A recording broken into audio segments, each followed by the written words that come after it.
Hoje nós vamos ter 2 aulas de português, né? E hoje nós vamos ter bastante atividade para a gente fazer. E a professora vai pedir o seguinte para vocês. Vão fazendo devagar as atividades de hoje, tá? Copia no caderno, bonitinho, faz a margem, cabeçalho. Não tem muita atividade não, mas eu gostaria que hoje vocês fizessem tudo no caderno copiadinho, com a letrinha bonitinha. Aqueles que são mais lentos, demoram mais, tudo bem, pode imprimir, mas não tem necessidade, tá bom? E aí nós vamos começar com a leitura e interpretação do texto Misteriosa Revelação. Então a professora vai ler para vocês e depois vocês vão fazer as interpretações e a professora vai orientar nas atividades, ok? Há muito tempo, em uma pequena cidade do interior, o único médico de toda a região foi acordado com os desesperados chamados de uma menina completamente molhada pela chuva daquele início de madrugada. Fortes relâmpagos acompanhados de estrondosos trovões recortavam o céu e a pequena insistia que ele fosse à roça onde dizia morar, para atender com urgência sua mãe doente. Consciente de seu dever, de seu ofício, e pungido pelo desespero da solicitante, ele se vestiu, calçou botas de borracha, pôs capa de chuva, apanhou sua maleta de trabalho, atrelou o cavalo aos varões da charrete e partiu em socorro. Ao seu lado, no assento da charrete, a menina seguia, indicando-lhe o caminho pelas estradas barrentas que se estendiam por entre as lavouras de imensas plantações. Com alívio, o clínico ouvia a afirmação de terem finalmente chegado. A casa era pobre e acanhada, com 2 pequenos cômodos e isolada dos vizinhos. A mulher passava muito mal, delirava ardente de febre, não dizia nada com nada. Ele abriu sua maleta e medicou. Em seguida, procurou a menina. Não a encontrou. Havia desaparecido sem qualquer explicação. Intrigado com esse acontecimento, puxou uma cadeira e sentou-se à beira da cabeceira da paciente, esperando a sua melhora. Com o passar das horas, concomitantemente, a chuva e a febre foram diminuindo.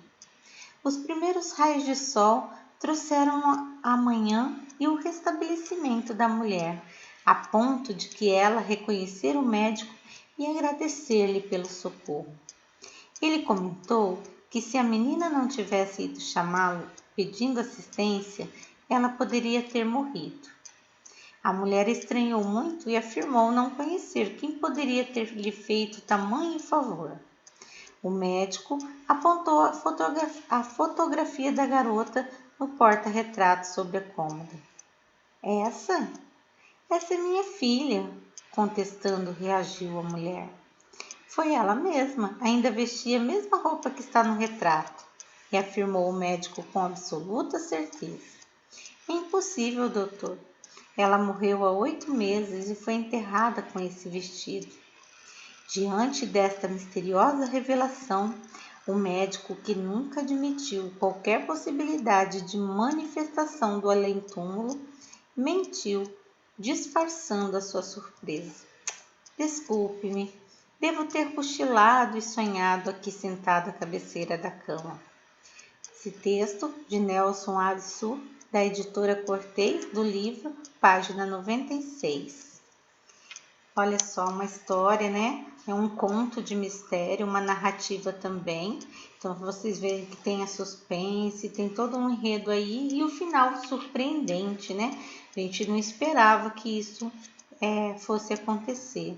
Aquela menina salvou a vida de sua mãe, né? Porém, ela já tinha morrido. E o médico, como não acreditava nisso, então ele aceitou, pediu desculpa para a mãe, falou, devo ter cochilado, né? Mas se isso não fosse verdade, quem o teria chamado para que salvasse sua mãe, não é? Então depois eu quero que vocês deem uma lida no texto de novo.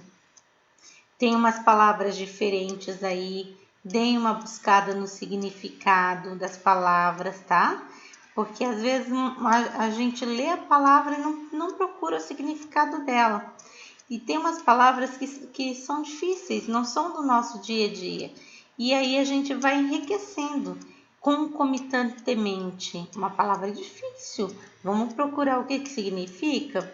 E tem outras palavras que apareceu nesse texto também, que a gente pode estar procurando o significado. Ah, mas o que é isso?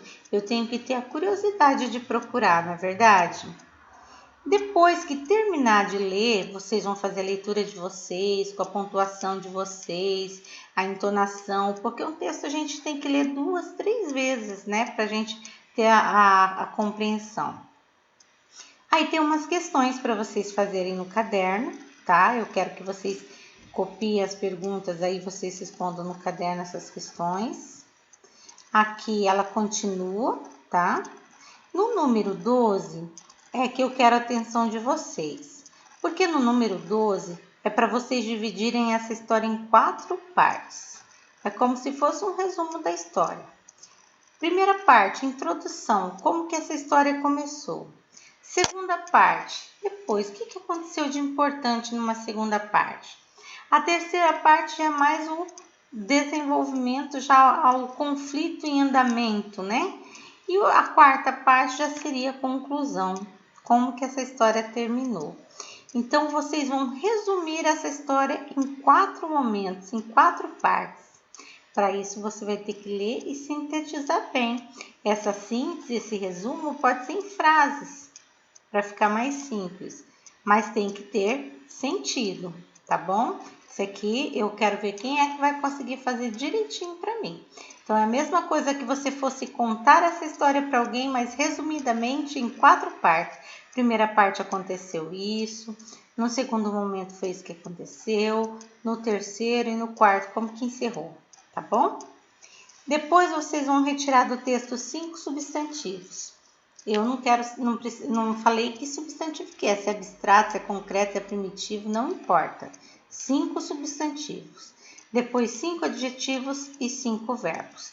Aí vocês vão ter que buscar naqueles slides anteriores, naqueles materiais anteriores que a professora passou, o que são substantivos, o que são adjetivos, o que é um verbo. Vamos ver se vocês vão lembrar, tá bom?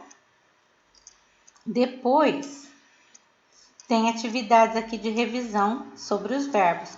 Por isso que quando a professora põe aqueles slides explicando o que é cada coisa, é importante vocês guardarem aí numa pastinha para quando vocês esquecerem procurar o significado. Então, ó, circule os verbos das frases. Então, vocês têm que saber o que é verbo. Os verbos podem ser em 3 coisas, né? Daí vocês vão lembrar, ó, a ação, o estado e o fenômeno da natureza. São essas 3 coisas. Então, a ação é uma coisa que a gente faz, o estado quando se refere ao estado, ao ser, né? E o fenômeno é uma ação da natureza, tá bom? Depois, indique os tempos verbais. Você vai ver o verbo, se o verbo está no presente, no passado ou no futuro, ok? Isso que é tempo do verbo. O que é tempo? Se é presente, passado ou futuro. Depois, complete com os verbos no presente. Se for comer, falo eu como. Isso é presente. Se eu falar eu comi, é porque já passou. Eu comerei, que ainda vai acontecer. Então, ele quer que você ponha no presente. Então, vender nós, beber eu, tudo no presente, tá? Escreva as frases trocando o passado pelo futuro, ó. Eu comi o bolo. Como que vai ficar eu comi o bolo no futuro? Eu comi, já aconteceu, já passou.